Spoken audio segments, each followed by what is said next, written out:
Cancer, hello! Welcome dito sa iyong second week of January reading, January 7 to 14. Kung bago po kayo dito, please don't forget to subscribe sa aking YouTube.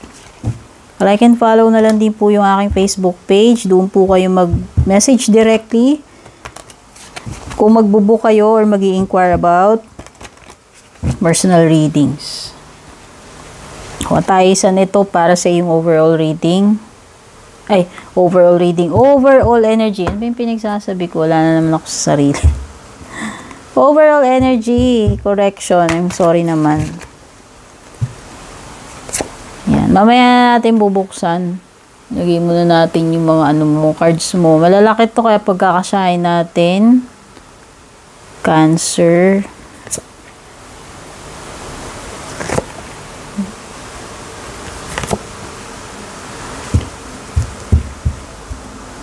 Ayan natin yung mga barahan nating malalaki.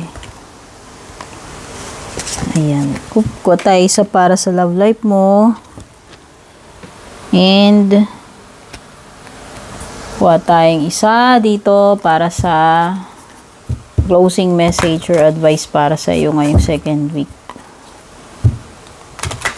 Ayan. Ayan. Tignan na natin. Ano muna tong overall energy mo para sa second week. Yin. Ayan. So, tama ako. My guess is this is feminine energy. Kasi dalawa yan, yin, yang. So, nakuha mo ay yin. Ito yung overall energy mo. Meron itong kinalaman about receiving. So, nagkakaproblema ka ba? Natanggapin or nagkakaproblem ka ba about dun sa mga ine-expect mong dumating or ma-receive? So, ayan. So, pwedeng nagkaka-issue, no? So, pagdating sa mga bagay na ine-expect mong darating para matanggap mo, pwedeng magkaroon ng delay or may mga bagay na nahihirapan kang tanggapin. No, yan yun. Yan yung ibig sabihin. Parang may blockage eh. Kasi sabihin na natin yung supposed to be dapat matatanggap mo. O, pwedeng yung iba dito, pwedeng in denial kayo about something kaya hindi nyo matanggap or sobrang hirap tanggapin, sobrang sakit. Or yun na nga kung may mga blockages nga na yun yung nagiging reason or delay para dun sa mga bagay na expect nyo, dapat na matatanggap ninyo. So sabihin na natin, may mga na-expect kayong mga parcels, packages, o kung ano man to. May may delay. Sabihin na natin. Tignan muna natin yung ibang cards mo. May King of Pentacles dito. Pwede may Earth sign energy. Taurus, Virgo, Capricorn.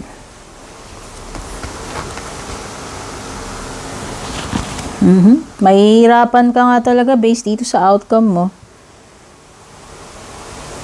Nahihirapan kang tanggapin to. Hindi ko alam. Baka may pangyayari. Itong second week Cancer na nahihirapan kang iproseso o tanggapin. No? Yan. May dito energy ng pagiging hirap, mabigat.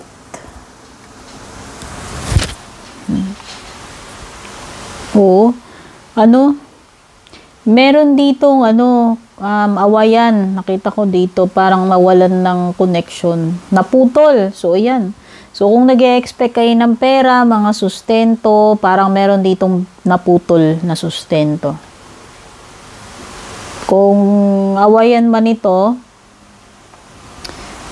family, kajowaan, friendship, meron din. Naputol ng connection, ng communication, no? Nawala ng ugnayan. No? Pwedeng yun. Pwedeng yun yung nahihirapan kang tanggapin. Kasi nawalan kayo ng nawalan ng communication na naputol yung ugnayan ninyo. Yun.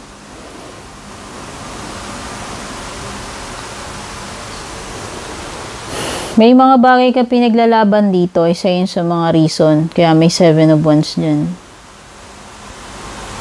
And hindi para sa'yo, napaka-valuable nito. Kumbaga, dignidad, prinsipyo yung pinag-uusapan natin dito. Kaya para sa'yo, hindi ganun kadali na i-give up yan. At ilalaban mo yung punto mo dyan, yung karapatan mo. Ilalaban mo yung sarili mo dyan. No? So, kung ano man yung tinutukoy dyan, very strong energy dito na resistance and yun nga, inability to accept.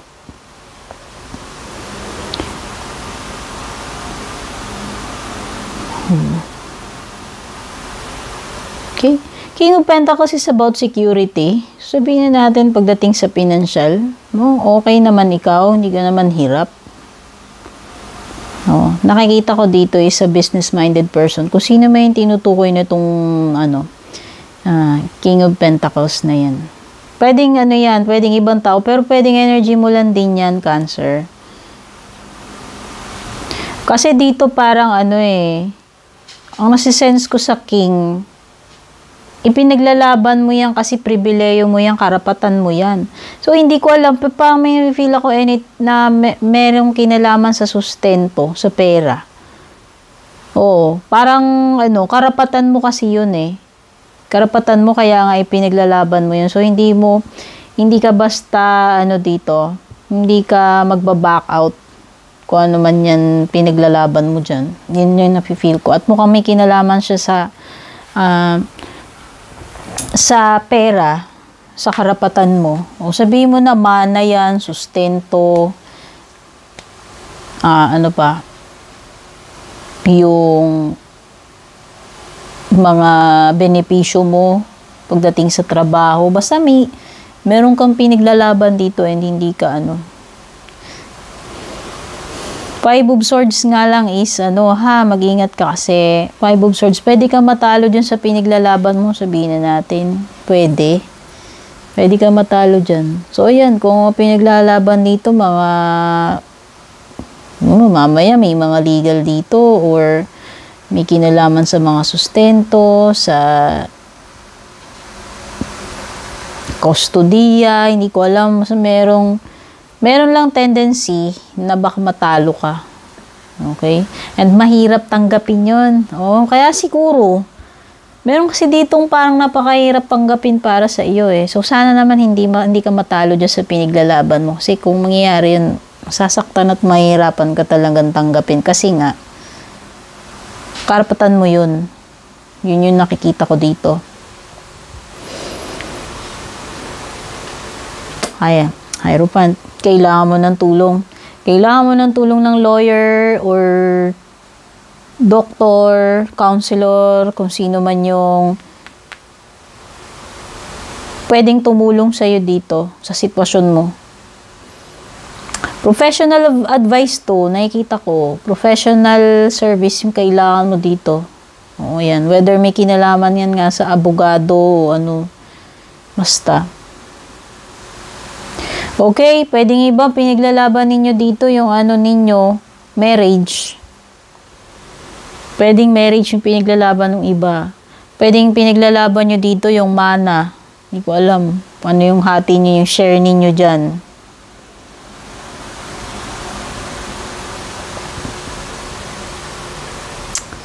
May battle dito, may battle, okay? Hindi ko alam magagaranti sa'yo kung mananalo ka o matatalo, pero yun na nga. Meron akong nakikita ditong mahihirapan kang tanggapin. Okay. Oo.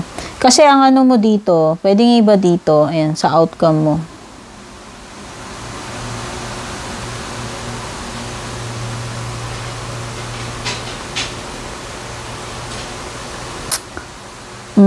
Pagdating doon sa Hierophant, sa challenge, nakalimutan kong banggitin. Mahirap banggain yung pader. Yun yung masasabi ko sa iyo dito. So, ewan ko, may kinalaman ba sa company to or mahirap na battle kung marriage yan, divorce, annulment, o kung ano mga settlement tungkol sa ano, kung nagkaka-conflict kayo ng asawa mo. Basta may mga bagay. Yan yung pinaka-challenge sa iyo. No? Ito, at yun nga sabi ko, pwedeng ano to baka legal na bagay ito, kaya mahirap para sa iyo. Yan. Mahirap. Yan yung pinaka-challenge mo. Yan, sabi ko, di ba, parang kailangan mo ng tulong professional dyan, whether abogado yan, doktor, o kung ano man tong apply dito sa issue mo, ano. Ginagawa mo to bilang, sa outcome mo, ito na tayo sa 10 of Wands. So, kahit mahirap, nakikita ko, ilalaban mo, igagapang mo yan. Karapatan mo yan.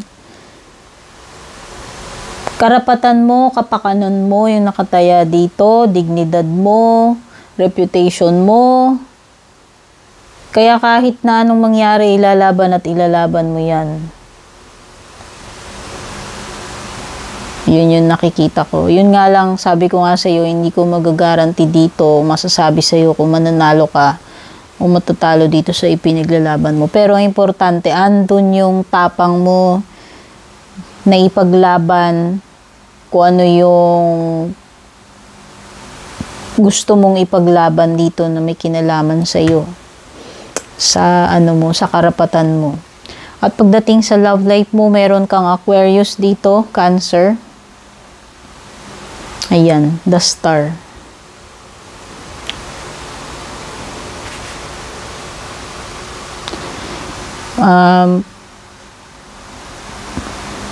Pag nakita natin si the Star, either a wish coming true para sa iyo, or parang nire-remind ka niya na huwag kang mawalan ng pag-asa. So, merong energy dito ng tao na hopeful pagdating dito sa sa inyong dalawa. Hindi ko alam kung sino sa inyo yan. Umaasa ka na sana ganito, o hindi ka nawawalan ng pag-asa na balang araw mangyayari, matutupad itong kahilingan mo pagdating sa inyong dalawa ng jowa mo or asawa mo. No? Ang dito is mag-stay positive ka. Mag-stay positive ka at huwag ka mawalan ng pag-asa dyan.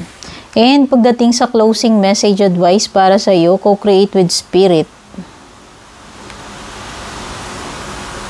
Alam mo, itong crow spirit mo and ano ba yung sinabi ko dito na parang ayan, yung actually star, parang related din sila. Nakikita ko dito sa crow spirit mo, wag kang mawawalan ng pag-asa. Yun din yung sinasabi dito sa star mo and ito sa 10 of Wands. Kasi kahit na hindi ka nakakakita pa ng magagandang resulta sa ngayon, or kung dumadaan ka nga, para kasing itong crow spirit,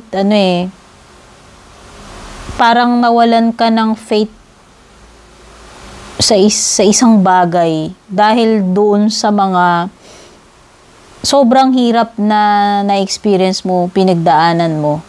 At parang yun na nga, parang nawawalan ka na tuloy ng faith dito. So, yun na nga, sabi ko nga, kaya nga may star dito. Kung pinag-uusapan man natin yung love life mo, ayan, lumitaw dyan. Na don't lose hope. Sabi ko nga, stay positive. At ito, kung ano may pinaglalaban mo dito, tuloy mo lang, huwag kang mawawalan ng faith, ng lakas ng loob dyan sa pinaglalaban mo. Kasi ito parang sinasabi ng crow, nawawalan ka na ng gana na lumaban. Kasi nga, siguro dahil ang daming disappointments or hindi magandang outcome, failure sabihin na natin. Pero yun nga, wag kang mag-back out, yun nga yung sinasabi ko. Kasi pwedeng may mga plans para sa iyo, may divine timing, may divine plan para sa iyo. Pwedeng hindi mo na-feel sa ngayon, hindi mo pa nakikita dito sa background, pero merong plano para sa iyo. Bakit mo nararanasan tong mga bagay na ito. Okay, Cancer. Sana nagustuhan nyo to. Don't forget to like and share. Take care and God bless.